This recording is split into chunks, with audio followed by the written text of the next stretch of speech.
Chapter 8.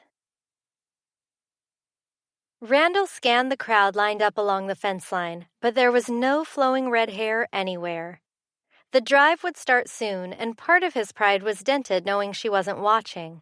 Why come to a dude ranch if she wasn't going to participate in any of the events? She had never mentioned why she'd come with all those other ladies.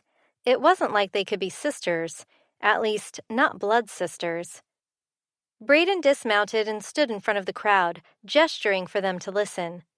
This was the fourth show they'd done since opening. They all knew their parts so they could do it as safely as possible and still give the guests an idea of what a real roundup would have been like.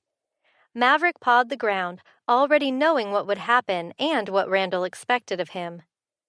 One last slow glance around the row and he sighed. He'd have to go find her afterward to see what was so important it kept her from coming. Braden whistled as he mounted, and that was the cue to start. Braden was the foreman, and it was up to him to direct. With a series of whistles and points, all four riders set out in different directions to find the pockets of cattle that had been separated all over the pasture. They had to keep everything contained for the safety of the guests. Not that the fence would do much good if a couple tons of hamburger had a mind to go through it. A small clutch of beeves stood against the western fence. They were close to the corner, not where they were supposed to be. "Look lively, ladies," he called.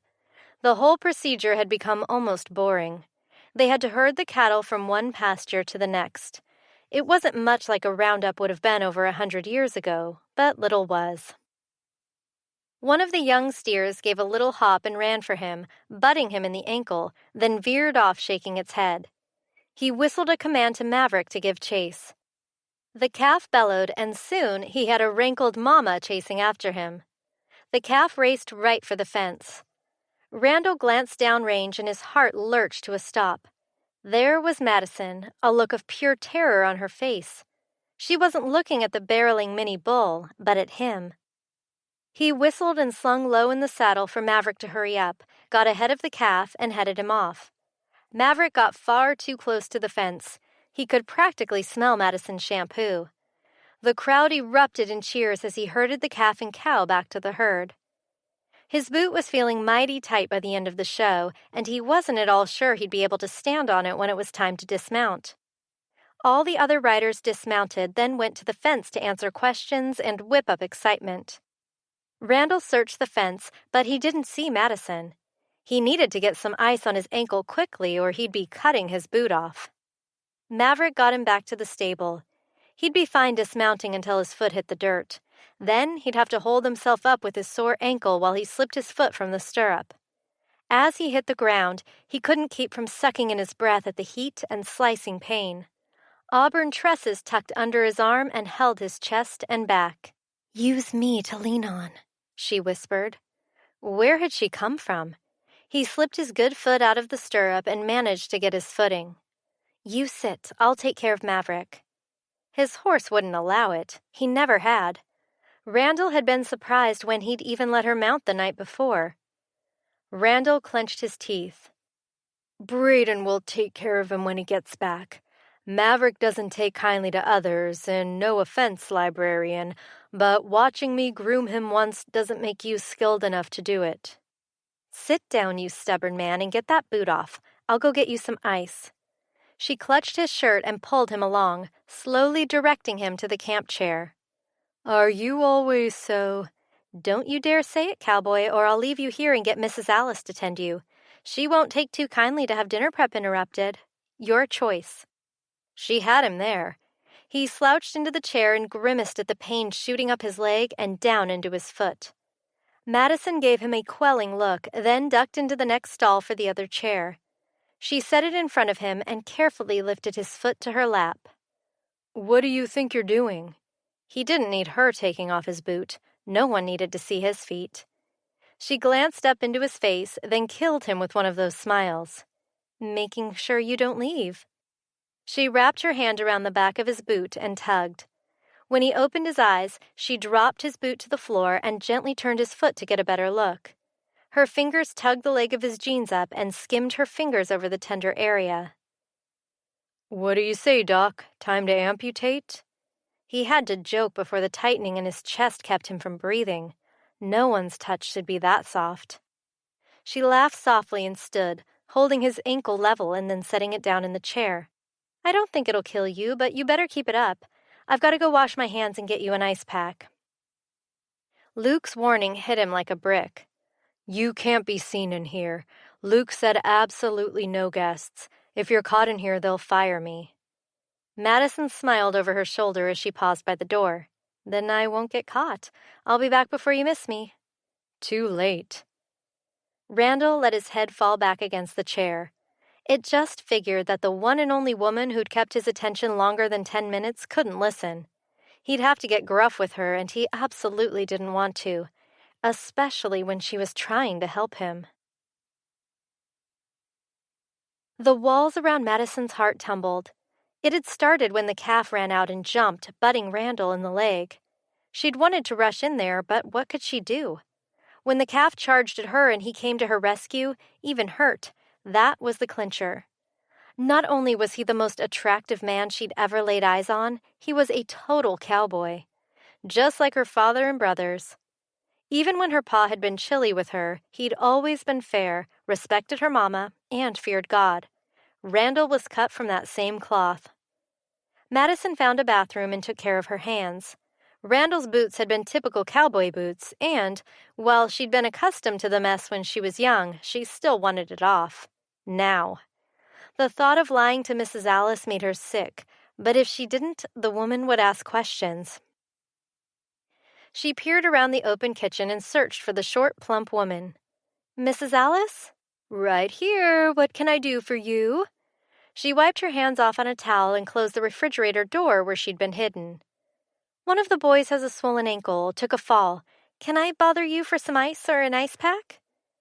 The older woman scuttled to a cabinet and pulled down a first aid kit. Here.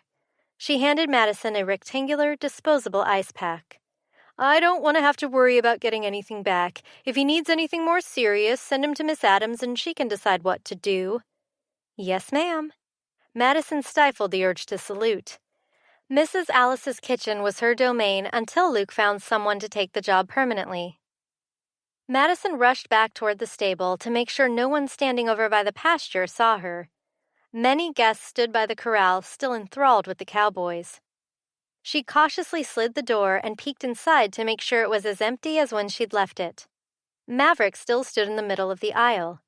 If anyone had come in, they probably would have offered to take care of Randall's horse for him.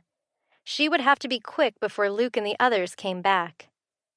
Randall still sat in the chair where she'd left him, his head against the back like he might be asleep. Relaxed, he made her heart skip even more. His ankle was swollen, but not terrible. Randall? His eyes opened and he frowned. I thought you wouldn't come back. You thought I'd just leave you here? I told you I'd be back before you missed me. Does that mean you'd never miss me? She pulled up a little on his jeans and snapped the ice pack to release the chemical inside to make it cold, then found the most swollen area and covered it. Randall sucked in air through his teeth but didn't say a word. Now that I've taken care of you, I can take care of your poor baby. Did the calf get him too? I couldn't really see from where I was standing. He shifted in his seat like he might get up, and Madison pegged him with a glare. I don't think he was hit. You don't know what to do, and I don't want him to bite you. Randall, did you forget? He and I have already been introduced. He loves me. She approached Maverick with a healthy caution, using the same low, sweet talk Randall had used the day before. His owner would know him best, but the beautiful beast didn't look like the nipping kind. She stroked his cheek and ran her hands down his neck. Maverick leaned into her. That's a handsome boy. You're just a baby, aren't you? She ignored the indignant huffs from the chair behind her. Randall, I don't want to dawdle here since you wanted me to go. Where do I put your saddle and blanket, and where can I find his combs? You can put the saddle on the sawhorse in the next stall. The combs are in the bucket next to the sawhorse. If you don't know what you're doing, I'd suggest you not do it. One of the other wranglers will come in and get it done. She ignored him as she lifted the stirrup and hooked it over the pommel. It was a heavy saddle, good leather work. Randall took meticulous care of it. After untying the latigo and unbuckling the chest strap, she lifted the saddle off Maverick's back. He was so tall she had to strain so she didn't lose her balance. After a few minutes of quick grooming, she got him into his stall and secured. Randall's gaze bore into her back the entire time. He said nothing until she turned, and he hit her with the full force of it. "Why didn't you tell me? Here I was making a fool of myself, asking you to come for riding lessons. I suspected when you sat the horse so well last night when we rode together, but thought maybe you were just a natural. But no one just knows how to groom the first time they see it done." He sounded almost angry. They hadn't even had much time to talk about it.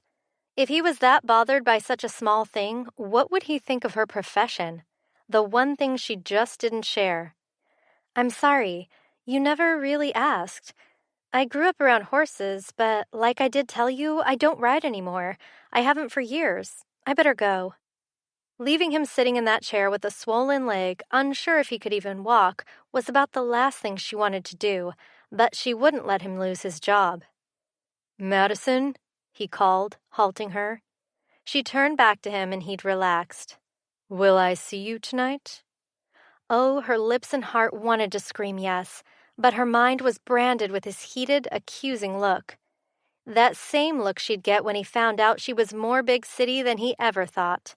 There may be no pulling her away from it. "We'll see. You haven't even tried to walk yet. Maybe you should give it a night or two."